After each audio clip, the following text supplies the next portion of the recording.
Nah teman-teman, mungkin teman-teman sering lah ya mendengarkan ketika melihat kopinya mengkilat-kilat seperti ini, daunnya mengkilat, ya bisa berbunga, kita paksakan umur 8 bulan seperti ini bisa berbunga, atau dan yang lain-lainnya ya.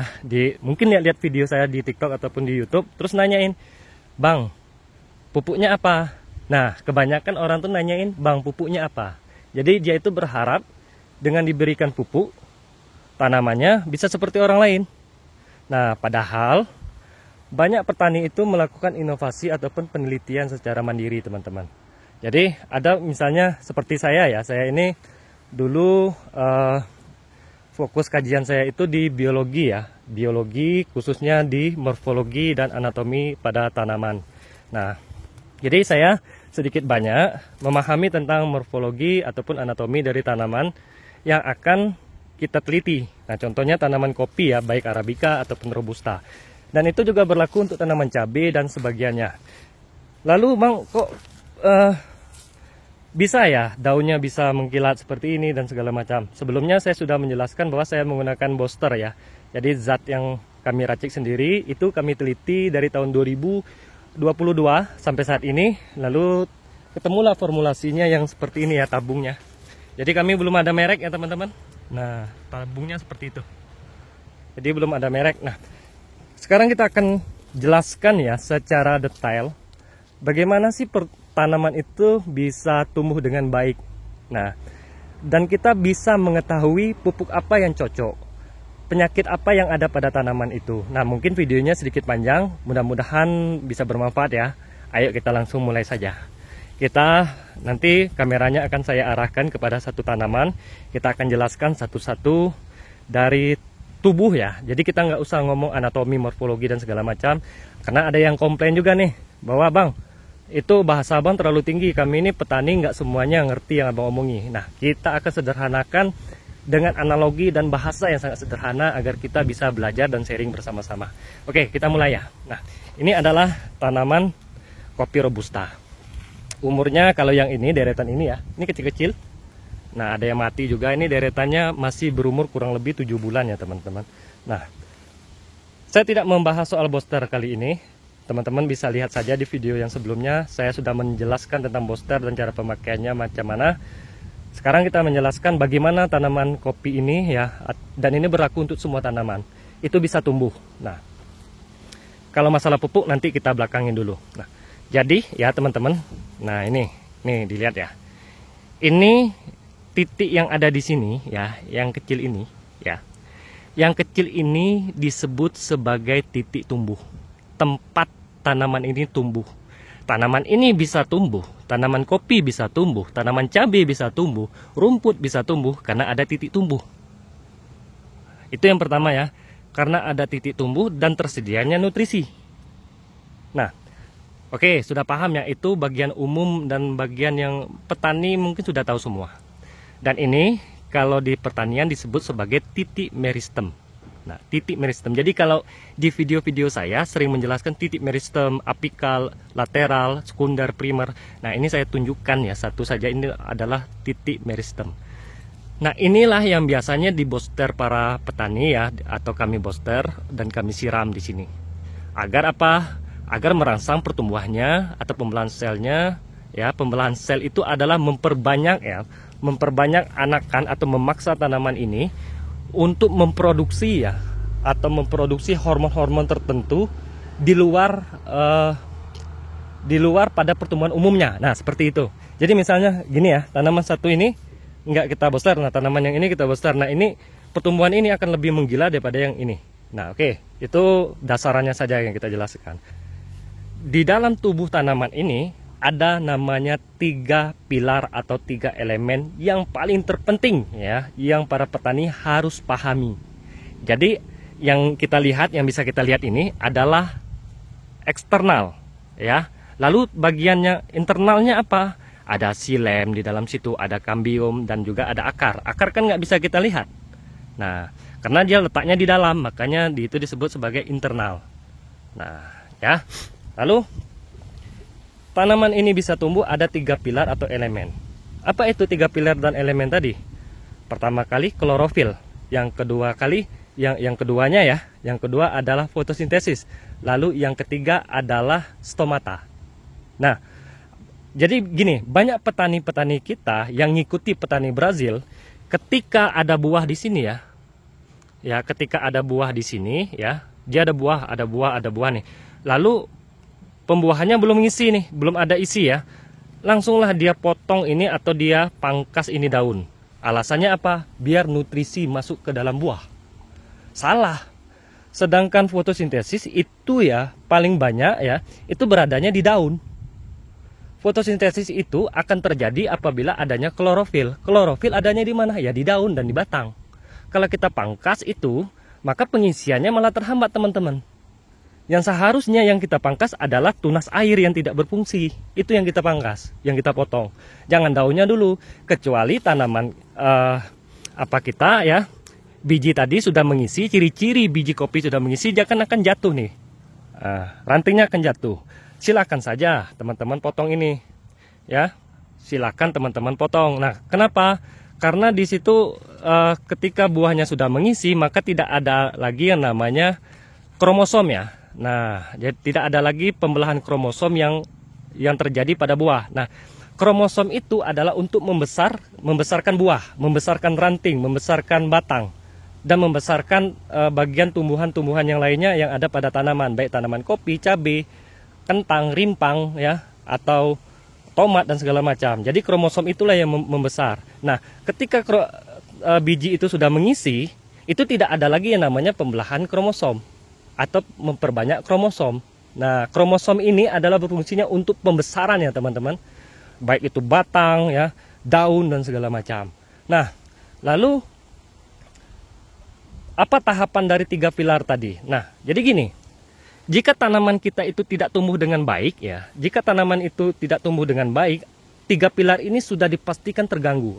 Apa 3 pilar tadi yang saya sebutkan tadi? Klorofil, fotosintesis, dan stomata.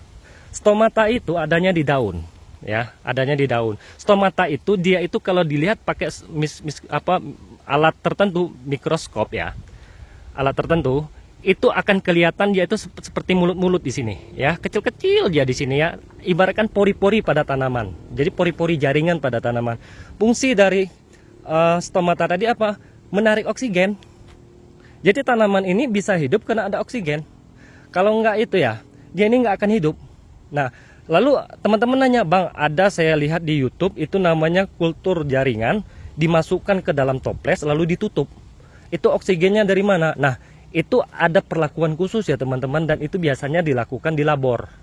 Nah, dan itu ada namanya seperti gel ataupun agar-agar, yang mana agar-agar tersebut itu sudah menyediakan semuanya, baik dari nutrisi, oksigen yang dibutuhkan pada tanaman itu sudah tersedia di situ teman-teman.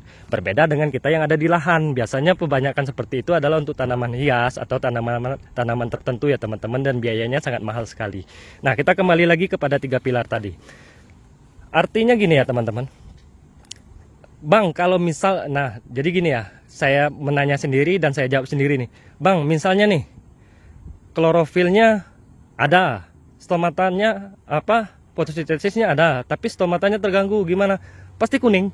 Ciri-cirinya kuning aja tuh tanaman, udah pasti kuning. Kuning, kerdil, terus tiba-tiba layu. Batangnya tetap ada, tapi dia layu, rontok, dia berguguran ya teman-teman. Nah, itu terganggu 3 pilar tadi. Lalu kita tadi stomata sudah jelas ya teman-teman, adalah untuk menarik oksigen dan membuang oksigen itu kembali. Jadi seperti kita bernapas, menarik napas lalu kita buang keluar. Nah, stomata itu berfungsinya kurang lebih seperti itu pada umumnya. Lalu klorofil. Nah, tidak ada klorofil maka tidak ada fotosintesis. Jadi klorofil adalah starter dari fotosintesis. Ya, contohnya gini. Untuk kita analogikan biar sederhana ya, biar teman-teman nggak ada yang bilang, Bang, itu bahasanya disederhanakan lagi. Nah, saya analogikan kepada motor ya. Motor itu nggak ada aki, nggak bisa di starter teman-teman. Untuk dapat memutar dinamo starter itu dibutuhkan aki. Dan begitu juga dengan tanaman. Untuk melakukan fotosintesis dibutuhkanlah yang namanya klorofil. Klorofil itu adalah penghijau daun. Nah, ciri-ciri klorofilnya bagus adalah daunnya hijau, daunnya mengkilat, pertumbuhannya bagus, pertumbuhan ranting titik tumbuh dari ranting, sekunder ataupun primer itu bagus pertumbuhannya. Nah, itu adalah ciri-ciri klorofil, fotosintesis, dan stomatanya bekerja bersinergi dengan baik. Sampai di sini sudah paham ya teman-teman? Nah, jadi klorofil tadi adalah berfungsi untuk menarik matahari. Cahaya matahari itu diubah menjadi energi, dan energi tersebut dijadikan energi untuk menstater. Menstater fotosintesis. Nah, jadi cahaya matahari disedot sama klorofil ya. Disedotnya, dimasukkannya, disimpan, lalu diubahlah menjadi energi, dan energi tersebut dioper kepada fotosintesis. Dan fotosintesis akan melakukan kerjanya dengan cara apa? Menarik oksigen ya, menarik oksigen, mengumpulkan oksigen, dan juga menarik nutrisi dari tanah ya teman-teman, dan menyimpan cadangan makanan untuk tanaman ini. Itulah fungsi dari fotosintesis. Lalu ada pertanyaannya, Bang, bisa nggak dijelaskan satu-satu secara kesimpulan apa itu klorofil, fotosintesis, dan stomata? Nah, jadi secara umumnya, secara singkatnya gini, klorofil adalah berfungsi mencari energi ya untuk menstarter dari fotosintesis. Nah, fotosintesis ini akan menyimpan nutrisi bahan makan atau gudang cadangan bahan makanan itu ya, disimpan di fotosintesis ini tadi. Nah, fotosintesis ini tadi akan dimakanlah sama daun-daun tadi, sehingga terjadinya pembesaran pada daun ya. Pembesaran pada daun, pertumbuhan daunnya bagus, maka terciptalah, lahirlah namanya stomata. Stomata ini akan menciptakan, menarik oksigen agar tanaman ini hidup. Nah, seperti itu teman-teman, udah paham ya? Nah, jadi stomata itu adalah hidungnya ya. Stomata itu adalah hidungnya, fotosintesis itu adalah perutnya. Sedangkan sedangkan misalnya nasi, kalau bagian manusia kita analogi nasi ataupun makanan yang lain adalah energi atau klorofil untuk melakukan apa? Untuk melakukan pernapasan, untuk berlangsungnya kehidupan pada tumbuhan tersebut. Nah, seperti itu. Mudah-mudahan teman-teman paham ya dengan fotosintesis, klorofil, dan stomata. Nah, saya tarik sedikit yang namanya booster. Nah, booster tadi adalah untuk menggandakan ketiga pilar elemen tadi. Jadi booster yang kami ciptakan, yang sering-sering saya review video itu adalah menggandakan klorofil, stomata, fotosintesis. Menggandakan sehingga dia menjadi 20 kali lipat lebih cepat kerjanya. Menarik nutrisi lebih cepat dengan satu syarat.